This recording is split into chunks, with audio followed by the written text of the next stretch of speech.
Have you ever used a router to cut mortises? Well, today I'm going to show you a jig that makes that process faster, simpler, and more accurate. This jig features an adjustable stop block to help position the jig on your workpiece, as well as two stop blocks that control the travel of your router and therefore determine the length of your mortise. And when used in combination with a guide on your router, you'll be making perfect mortises every single time. And now, through the magic of time travel, I'm going to show you how I made it. So the material I'm going to use in this jig is just some scrap 3/4 inch thick shop grade veneer core plywood. I need to make one piece 2.5 inches wide, one piece 3 inches wide, and then for the stops I need some 1.5 inch wide material.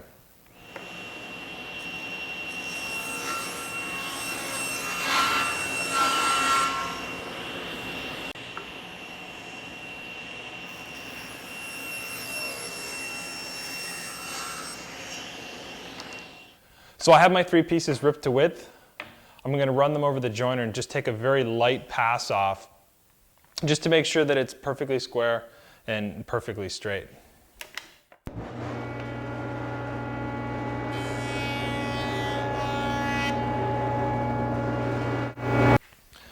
So now I have the 2 pieces of my jig ripped to width. They're roughly cut to length, and I've run over the joiner so I have straight edges on it. And they basically join together like this, but to reinforce that joint I want to put a rabbet in. So I've already marked off on the 2.5 inch wide piece roughly the amount of material I need to remove. I'm going to do it on a router table. You could do this on a table saw using a dado blade. For me, it's faster just to set up a router table for the couple of cuts that I need. I put a 3/4 inch diameter router bit in because we're going to need that router bit to do a couple other dados in it for the T-slot to go into. So I'm just going to use that bit for the whole process. I'm not going to try to take this all off in one pass. I'm going to do a nice light pass to begin with, and I'm going to probably take 2 or 3 more passes to actually fully route this out.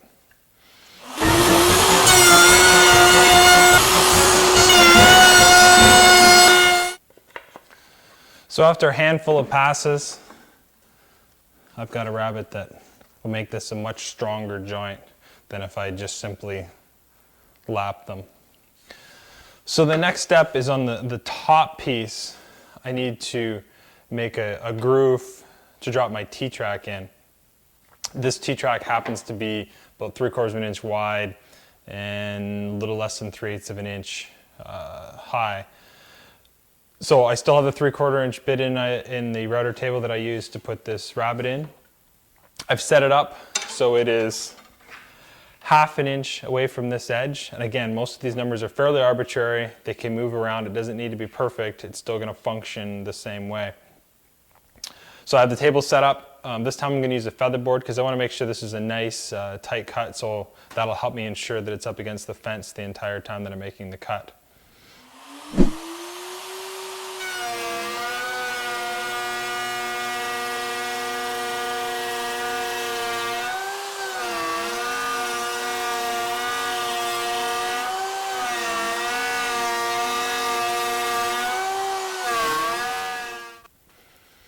So as you can see, I have a groove running down the top portion of this jig that accepts my piece of T-track nicely. My T-track sits just slightly below the surface, which is better than the T-track being raised above. Now our jig fits together like this, and I have to do a similar cut to put the T-track down the face of the fence. In fact, the way that I designed the jig, it's the exact same setup. Again, these numbers are all fairly arbitrary, but if I put it down 1/2 from the edge, it's the same router setup. The only thing I have to move is my feather board in order to accommodate this little bit wider piece. But it's the same T-track, same depth, and same distance from the edge.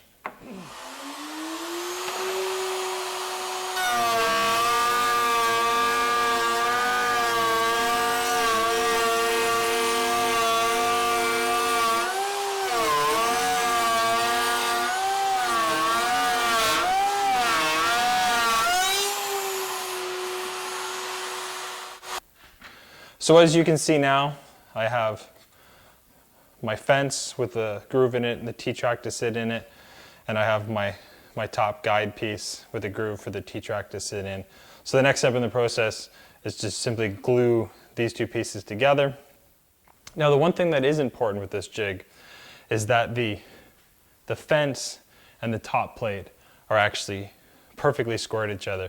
So before I glued it up, I did a quick dry clamping of it, just so I could see that when I clamped it and it had glue in it, that it was going to go into a square state. And you're not going to be able to see this very well, but it is in fact perfectly square. So at this point, I can take all my clamps back off and apply glue and clamp it back up. So I've got glue on both pieces. We want to make sure that things are orientated the right way. We want the fence dado to face down and the fence to face up.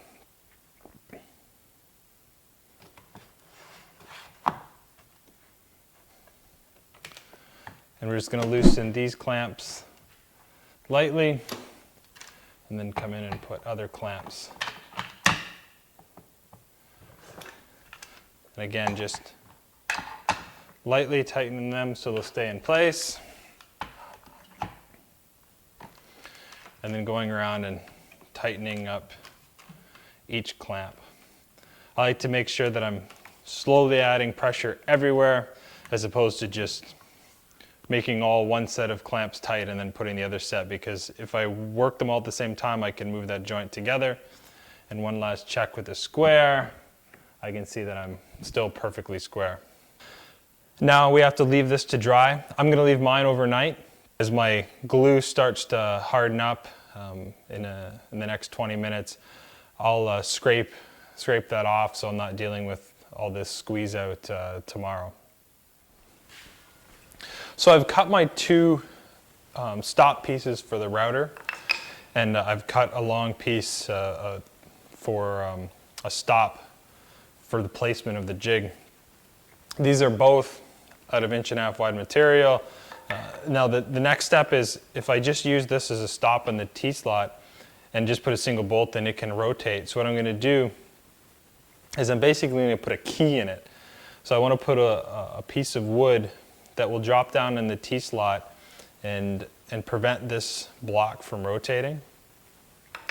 So I've found a piece of wood, and I've chosen walnut for this simply because when I looked through my wood pile, I found a piece that was really close to being the right width for this T-slot already.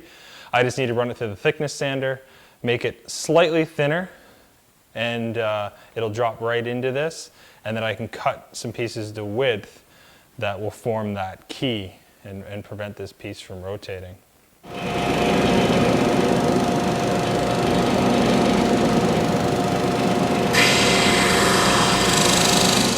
So we now have a piece that fits perfectly in our T-slot. So we have to make this a key that fits up in our stop block. So we're going to make a groove in the stop block about 1/8 of an inch deep, and we want the key to stick out about 1/16 of an inch. So we need to cut some fairly narrow strips off of this piece. We only have to make about 2 cuts. I don't want to do anything very fancy. A nice, safe, easy way to cut these small pieces is to rip it to a known width and then move it over and make our offcut the piece that we need. It doesn't need to be perfectly sized, so you lose a little bit of accuracy by doing this. But for our situation, that doesn't really matter. So I'm going to set this up. I'm going to rip this to about 2.5 inches wide, so I know the exact width. And then I'm going to move it over 1/8 of an inch for the width of the blade, and then an additional 3/16 of an inch for the width of the offcut that I want.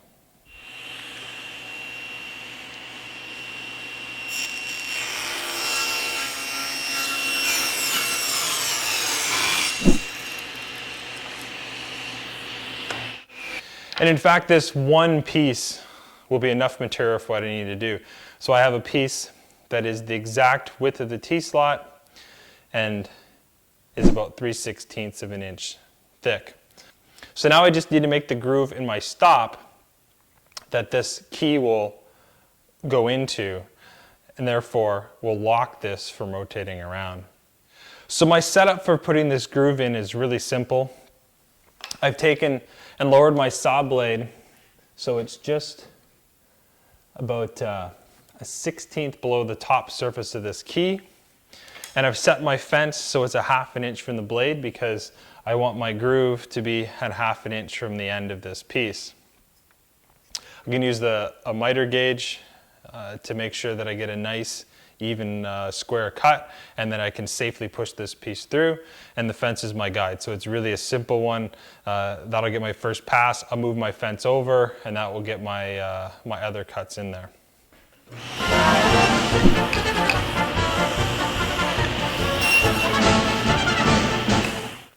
So now that key fits nice and tightly into each one of my stops. I can glue those keys in and final trim them to length. So for glue up, I'm just going to take this one strip of key. I'm going to glue all 3 pieces to it. I'm going to clamp it, leave it overnight, and tomorrow I'm going to take a flush cut saw and just saw them all apart. So now I've got all 3 pieces glued. I can let it sit overnight. So it's the next morning, my piece is dry, I've taken it out of the clamps, I gave it a quick sanding on all sides, relieved the edges, and I've installed the T-track. There's nothing special installed in the T-track other than you have such a small distance here, you have to watch how long your screws are. If your screws are too long, you can drive a screw in before it pokes through the other side, pull it back out and cut it shorter so it's the right length, and then just drive it back in again. So our stops are also dry. I've taken the clamps off. Now we have to separate them. We have to cut them and flush cut the key on each one of them.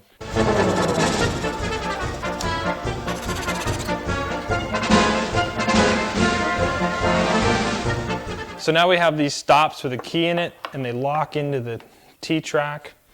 So when they're in there, they're quite solid, and they're nice and square to this jig. And we also have a stop for actually locating the jig on the part we're going to route. The next step is to put a hole that's center with your key and center with the stock.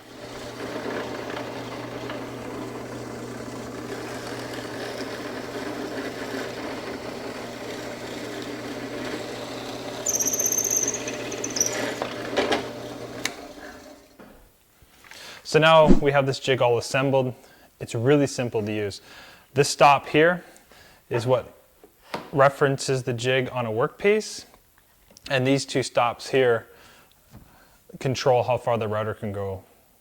We simply set it on the piece, put a couple of clamps on it,